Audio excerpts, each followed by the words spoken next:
Pakistan airports authority نے واضح کیا ہے کہ پاکستان کی فضائی حدود مکمل طور پر کھلی ہے، محفوظ اور تمام سول ایویشن بشمول کمرشل پروازوں کے لیے دستیاب ہے۔ اتھارٹی نے ملکی فضائی حدود جزوی طور پر بند کیے جانے سے متعلق سوشل میڈیا اور بعض میڈیا رپورٹس کو غلط اور گمراہ کن قرار دیا۔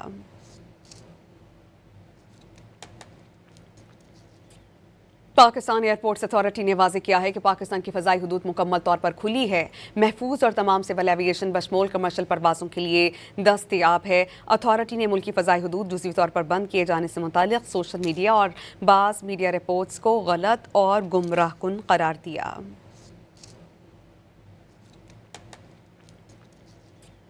پاکستان ایئرپورٹس اتھارٹی نے واضح کیا ہے کہ پاکستان کی فضائی حدود مکمل طور پر کھلی ہے، محفوظ اور تمام سول ایویشن بشمول کمرشل پروازوں کے لیے دستیاب ہے۔ اتھارٹی نے ملکی فضائی حدود جزوی طور پر بند کیے جانے سے متعلق سوشل میڈیا اور بعض میڈیا رپورٹس کو غلط اور گمراہ کن قرار دیا۔